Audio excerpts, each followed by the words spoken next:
Alright, so we are here at Relatable headquarters in Wellington, and I'm Andrew Duncan. I'm joined by David Garratt and Kahn, who's Kahn and I are the owners of Relatable, and David works for Open2view. Open2view, yes. And is a very experienced property man in his own right in so many ways. So David, would you mind starting off? Maybe you could tell us a little bit about yourself. Sure. I have been a real estate agent myself before coming into Open2view. A very good one as well. And how long have you been in real estate? my wife says 20 years, but I think it was only 17 or 18. Whatever it was a long time. But I've always enjoyed photography ever since I was a little kid. And for my back end, when I hit 40, I thought, what do I do with myself? Do I continue doing? I was starting to get a little bit bored with real estate. As can happen if you've been doing anything for such a long period of time. Yeah, when you hit 40, 45, isn't it? No, 40. Yeah, so I started to explore the photography route, bought some new gear, upskilled myself, and started to do anything that anybody wanted to in terms of photography. Cool. It's an interesting business, like many arts. It's hard to make it pay.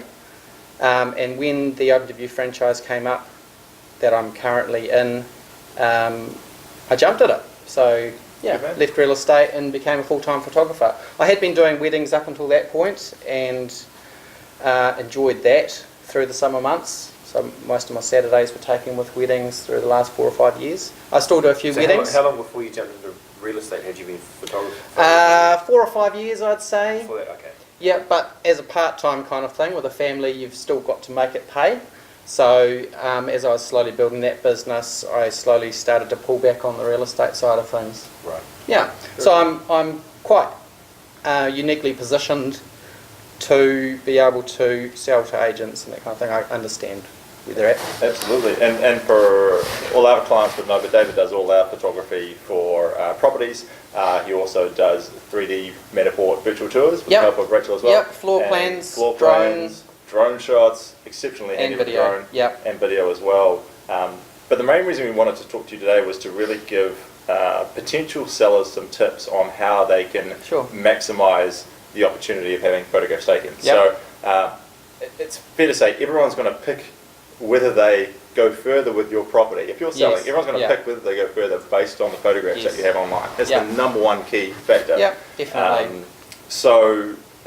And we see good examples of presentation and we see bad examples, but maybe today, hopefully we can give some people some tips and advice on how to, what to do and what not to do maybe. Yeah, sure.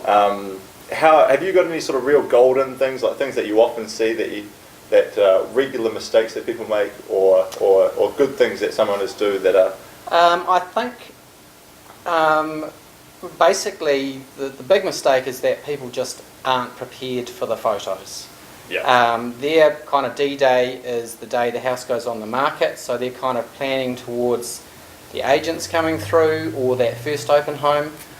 Really the pre-marketing starts a week, 10 days prior to that, and that's after any maintenance items have been done. So the house should have a good spring clean and it should be photo ready, like an open home, 10 days before it actually goes on the market. Yeah. Would we be right in saying it's not your job to come through and tell the owner how to prep the house for photos? That's the agent's job? And it is the agent's job, or it has been the domain of agents, but nowadays more and more we're seeing stages being involved. So the owners may move out of the house completely, or they may get someone in to kind of give them some tips, move stuff around and just minimise, and that's really, really helpful. Staging, good stages are worth their weight in gold, for sure. Yeah. What percentage of properties that you go to would you roughly decide, like, that's pretty, they've nailed it, like they've done really well with what they've got, they've done the best of what they can? Roughly 30%. Okay, cool. So there's a lot of lost opportunity potentially for people who aren't maximising that opportunity. Yep. Cool. And it may come down to the fact that people don't see value in spending money up front on things like staging or tidying up. So you obviously recommend staging if I've always thought it's $100 back for $1 spent with staging. Wow, Mm. that's huge. So you spend $2,000 say on staging, and I would be thinking the house is worth 20 to 30 That's more. interesting. That's interesting to hear. Yeah. And it's an anecdotal thing, but I'm always asking when I go through photographing houses, asking the agent what do they think it's worth. Also, because of my real estate background, I'm always thinking numbers in my head anyway. Yep. So I've got quite a broad overview. I'm not focused in one specific area. I'm Wellington wide, from little boxes in Titahi Bay or Cannons Creek right through to Oriental Bay Cool. villas. Good man. Are there some common mistakes, like just things that you always see, like for me it's leaving dirty tea towels on the stove rail, little things like that. Yeah, just sure. Small wins. There's that lots of little things. When it comes to the photos, small things don't matter. So I will walk into a house and the owners are still vacuuming. Yeah. For me, they should be rearranging the furniture, or to create flow, or get that bedroom right, rather than worrying about dusting and all of that kind of stuff. Buyers coming through will notice that, but for the photos, most of the stuff is wider angle by nature, and you don't see anything like that. Do the dirty windows show up? Yes, they can do. They do? It can be a real problem actually in apartments, because you don't really, have the option of just getting out there and cleaning the windows. But if you've got a view at all, windows should be cleaned inside and outside, and also the windowsills done. Yeah. So it's a spring clean basically. So clean like your mother-in-law's coming to visit. You'll pretty much be on the right track. Yeah. Cool. Or your mother-in-law would be a good one. Is there anything owners should do in particular before you arrive, so to really get the house ready for you to turn up and do your thing?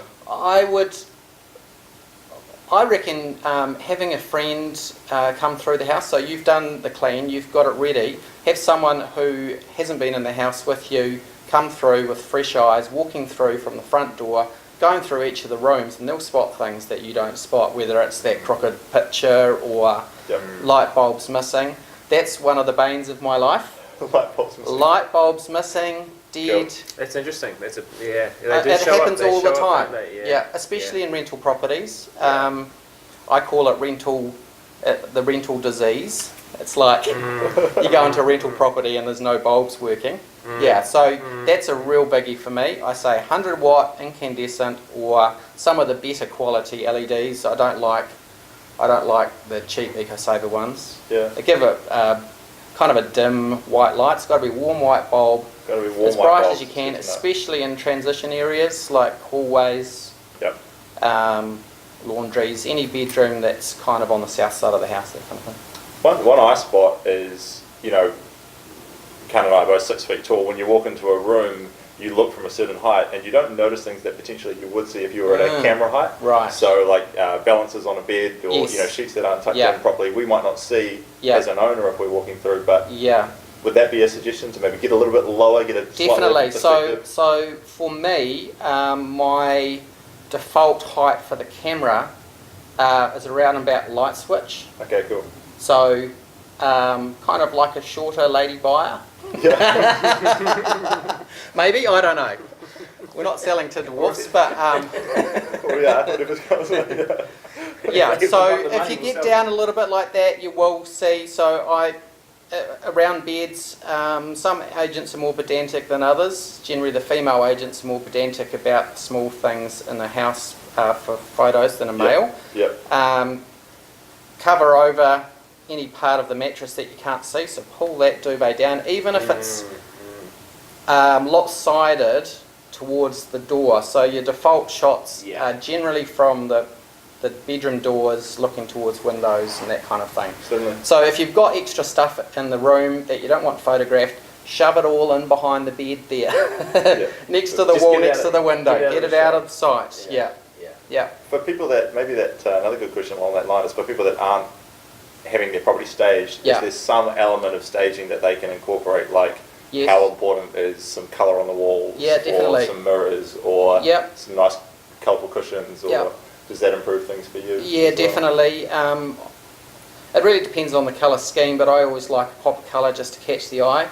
Remember that people on Trade Me and the like or Open2view, Okay. scrolling through. Hi, boss. Scrolling through, and sometimes they can look at 25 properties as they're scrolling in that minute. Yep. So if you've got something that's a pop of colour or something a little bit interesting, unique, catches the eye, makes them stop, and they'll go to the next stage and check out the next photo within that tour. So I think that's quite important when you're in competition. Yeah. One I always get asked by owners is, do you photograph garages? How often would that be something that you... Yes. So there's two types of agents. There's the teaser type agent and there's the documentary type agent. Yep. What I mean by that is, you know, some of the agents are quite happy to have 6 to 10 photos just to tempt buyers, want to get them to the open home.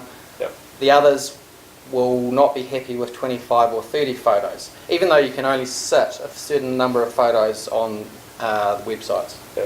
Trading's limited to 20. Yeah, so I would say... What do you prefer?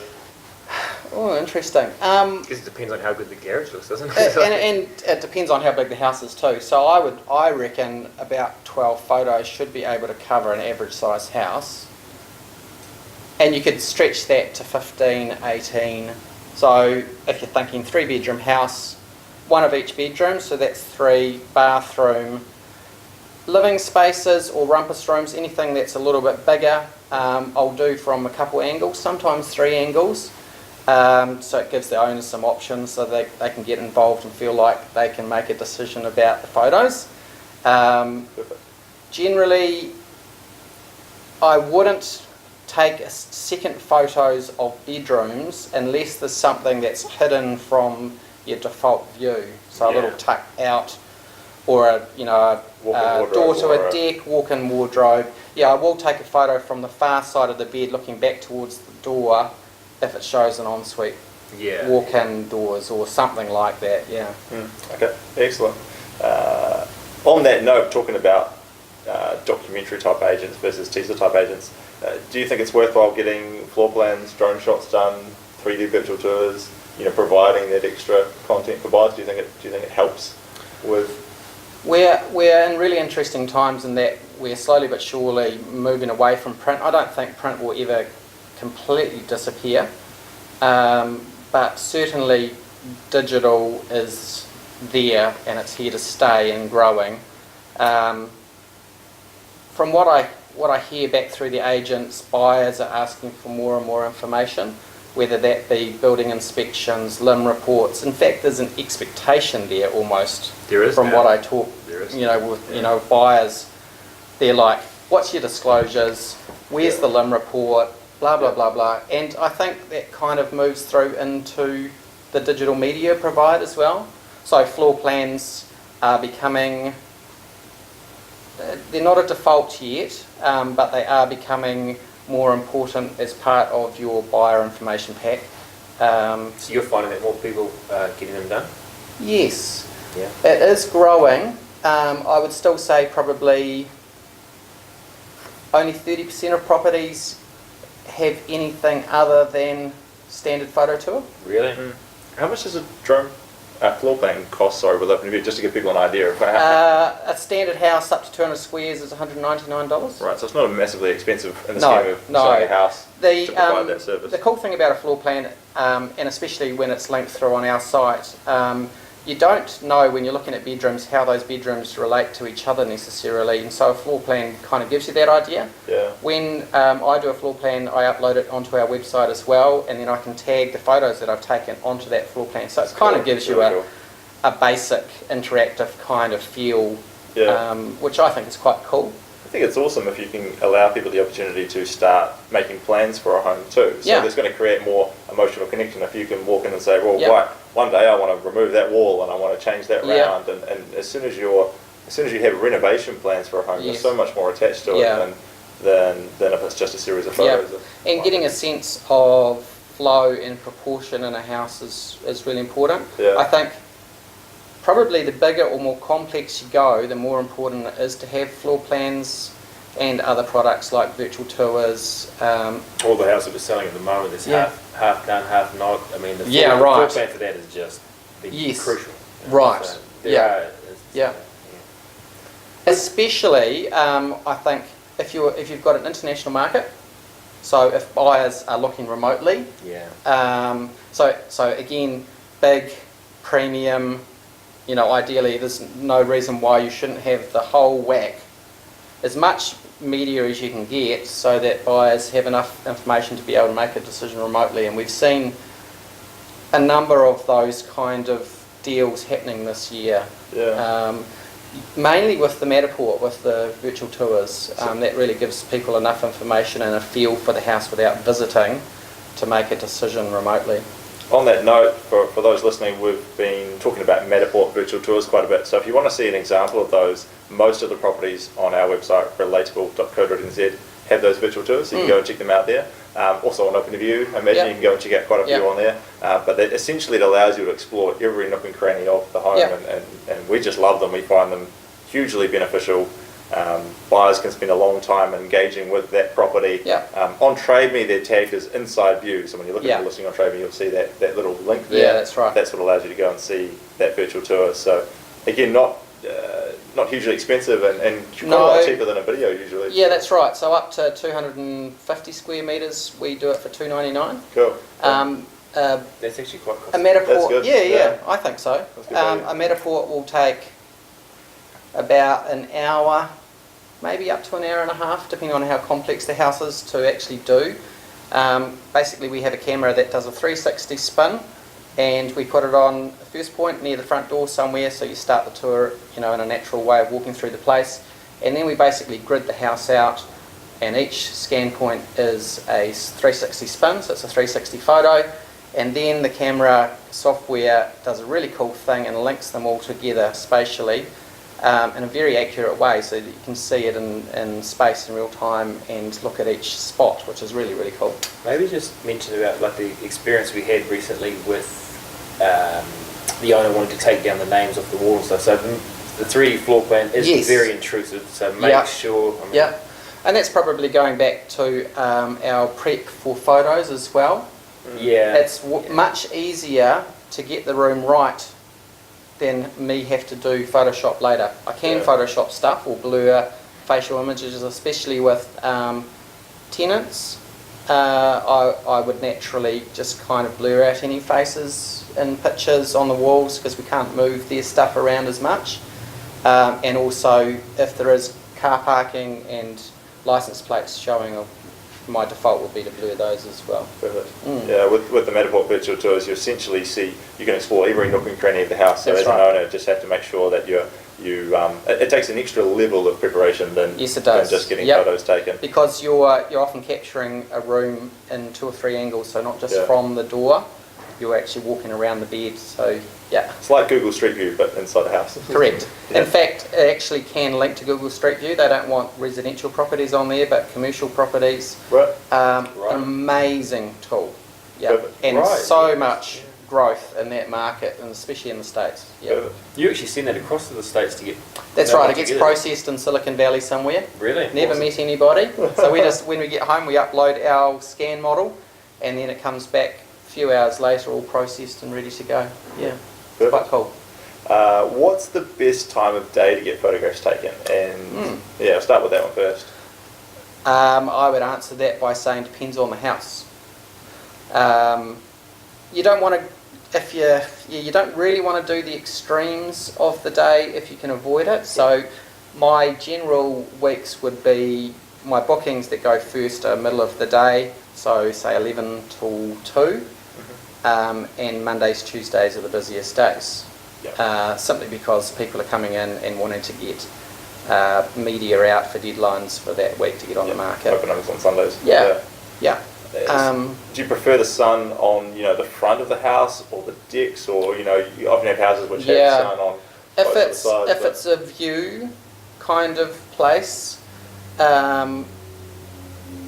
ideally it's counterintuitive, especially if it's a sea view. The sun should be behind your outlook.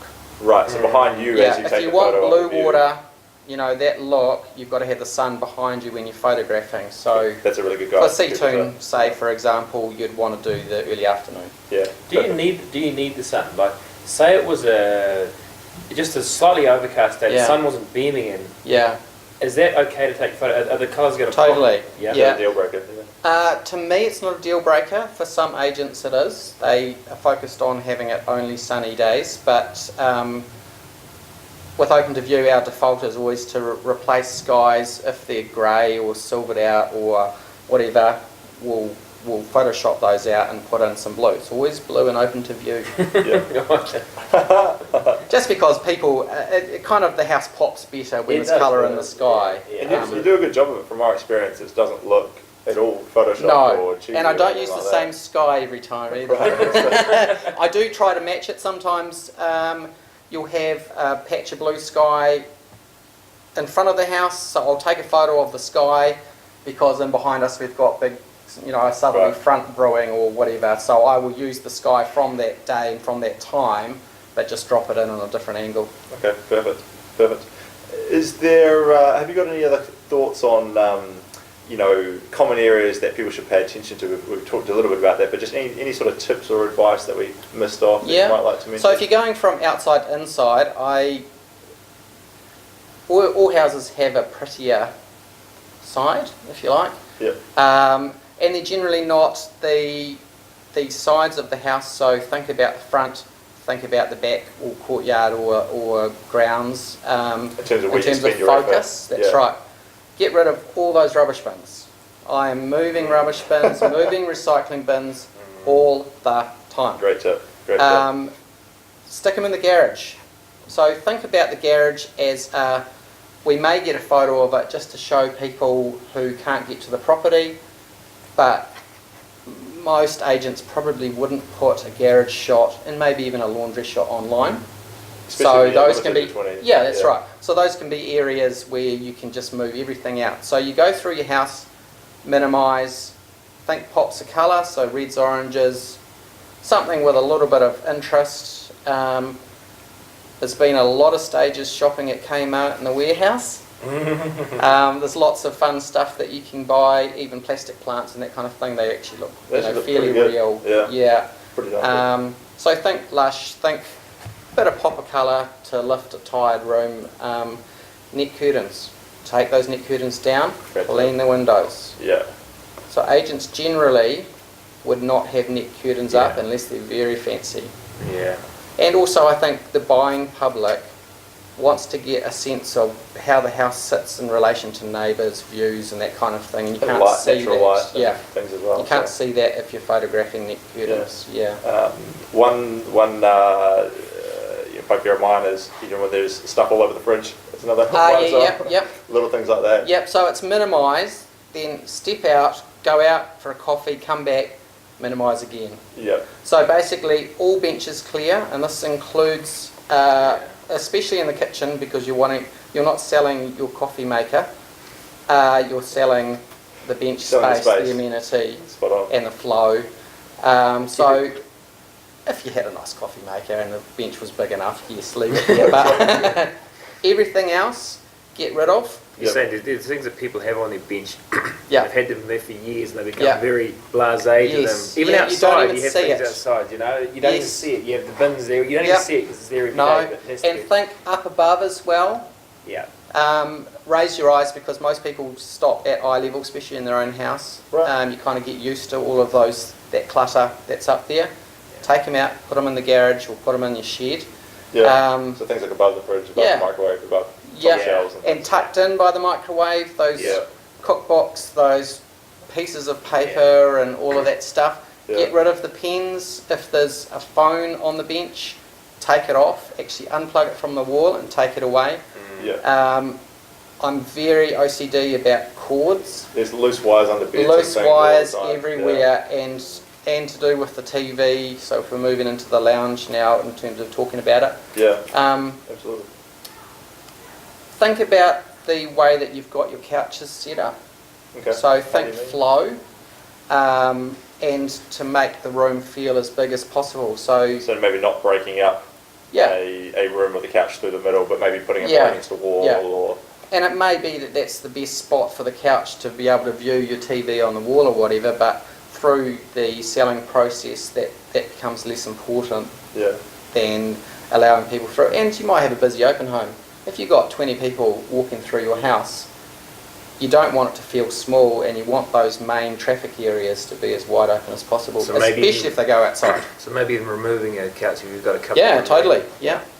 To ask you another gut feeling question, sorry to put you on the spot here, but what percentage of houses would you go through and feel like, gosh, I wish they would have taken out an extra chair or an extra couch, just to get an idea of how many people have, probably minimising that they aren't doing that they could do? If stages haven't been involved, so we'll take them right out of the picture. Yeah. So that's an empty house and they bring furniture in to dress it. Yeah. I would say more than half of the houses I see still have way too much stuff. So typically overcluttered. Totally. Less is best, eh? Yeah, definitely. When you look at a show home or a staged home, Yeah. there's an practically small amount of furniture, Yes, correct. but they look good. Yes. So you wouldn't really live in it like that, but that's not the point. That's right. Yeah. And you're trying to create a little bit of a vibe as well. That's why people have things like occasional chairs in the bedroom. Right. They throw a drape over it and, Yeah. and all of that kind of stuff. So you're trying to soften a room, suggest that, you know, we all know that occasional chairs are used to hold your clothing. Yes. Your laundry basket. But going through a house, you know, that is ready for the market, you'll never see a piece of clothing on those lovely occasional chairs. Absolutely. Any just to give you an opportunity to have a little vent there, Dave. Any pet peeves on the agent side of things? Anything that usually probably gets up your I would say just not relatable. No. Maybe just not being prepared enough. Yeah. So a good percentage of the agents that I work with, they either maybe seeing the property for the first time when they open the door for me to photograph it. Right. Wow. Yeah. Really? Yes. Really. Wow. Okay. Wow. Yeah, that happens a lot. Really? Yeah. Yes. So I'm kind of thinking what's going on in behind that would happen. Yeah. Yeah. So I mean, yeah. How are they getting these listings? Well, that's right. I mean, they admittedly a lot of them may be rental kind of properties, and they've signed them up with the owners remotely, and then have just been given a key or something like that, or picked it up from a property manager. That's another pet peeve of mine, actually. Agents trying to sign the listing agreements with the owners at the same time as me doing the photos or other products. Yeah. Right. So we're not thinking about the photos, that's just an aside. The photos are just, we just have to do that. It's not a priority. Yeah, but they're still trying to get them signed up to make sure that they get paid for the photos or whatever. Right. Yeah, I think personally that's just lazy. Just unorganised. Yeah, I kind of think chop them up into two bits, so get that listing signed. I shouldn't really be there until the listing is signed, but I know sometimes it doesn't work that way. Yeah. It can be hard to strap an owner down, or there's more than one owner that has to be involved. But that's a biggie. No, absolutely, makes sense. I mean, from what I've seen in my experience, I mean, having really good quality photos would literally add tens of thousands of dollars to the value of a house, just because more people are going to visit, more people are going to look at it. Potentially then more people are going to offer, and that ends up benefiting owners. So yeah, a whole lot more emphasis on getting your house right for photos would seem like a very smart idea based on what you're saying. So how can homeowners hire your services? Can they insist their agent uses you specifically if they're selling I don't know if they can insist, but they could certainly strongly suggest. Yeah, and we definitely. We would strongly suggest that. Yeah. That's right. I mean, for me, the cost of digital media compared with the old school print media is quite minuscule. You know, I don't know, what's a Dom Post ad worth? Oh, hundreds of dollars. Sometimes thousands, for something like that, a one-off. Yeah. Whereas with us for $1,100, you get a full range of services that covers video, virtual tours, floor plans, photos, the whole raft. Yeah. So I'm like, and in Wellington, the difference between the top premium photographers and the cheapy dudes that have just come out of university or somebody's mate is probably only $100. Yeah. I'm like, okay.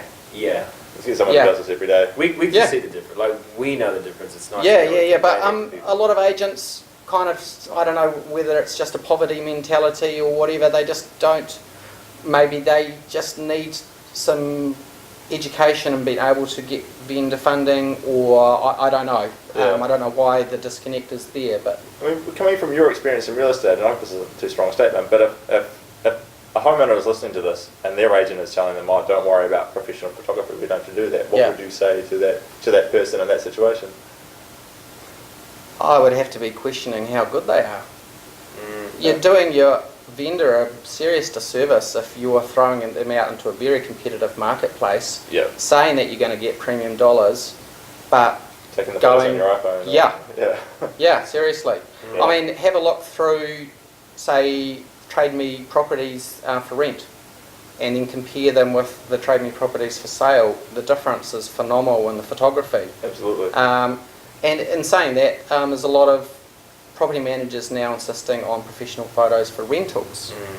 That's starting to happen. If you go to Aussie, it's all professional photos right across the board. So that's a big growth market for us as well. Certainly. And David, you do weddings as well? Yeah. And any other sort of services that...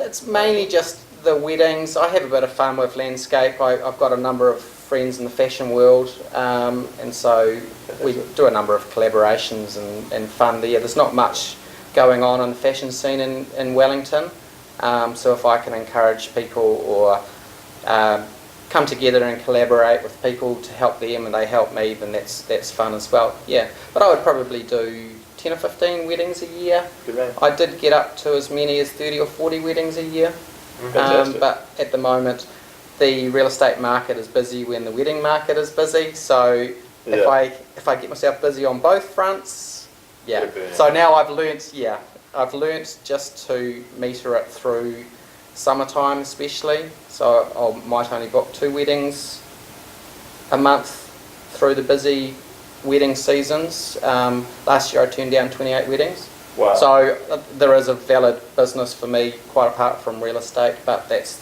what I'm choosing to focus on. How many weddings did you turn down? 28. Wow. Oh, wow. Good man. To see your work, David, I mean, anyone can visit our website, relatable.co.nz. All our properties are photographed by David, exceptionally well, I'll add to. But how can people, if they, for some crazy reason, aren't listening with Relatable, how can they get hold of you personally? Well, you can just ask for Open2view generally. We've got full coverage up and down the country. So I think, and I might be wrong here, there's 93 photographers covering most of the main areas throughout New Zealand. In Wellington we have 6 or 7. Right. And you cover right through Wellington. Yep. So I don't have any set boundaries or anything like that. I basically go where my agents go. I generally wouldn't go past Porirua much, but anything south and out into the Hutt I cover. I do a lot of driving every year. I bet. It's about 70 or 80 hours a month of driving backwards and forwards, just zigzagging the city. How many Ks did you cover in a year? I don't know. I think it was. I think I did 25,000 last year, and I was talking with a Uber driver recently. He said I did 35,000. Yeah. So he said if you're up above 15,000, you're doing a lot of driving. Not too bad. I should get a hybrid, like. Exactly. It's all the rage. Hey, don't knock it till you tried it. Yeah, right? That's right. So they say. Thank you so much for joining us. Hey, really appreciate it. Nice to catch up as always. Cheers, and hope we gave you some useful content that'll help you maximise the appeal of your home when you're ready to get some photographs taken. It's so critical to get it right. So if you've got any questions, feel free to I'll drop off a PDF of some top tips. Perfect. People can always give me a call, if they're interested in maximising. Yeah. So we'll have share your phone number as well. Yeah. 0274 374 351. 0274 374 351. Perfect. Thank you, sir. And I'll put the PDF with tips for getting a home ready into the blog post show notes as well. So Yeah. thanks for listening, everybody, and we'll catch up with you soon. Cheers. Great. Thanks, guys.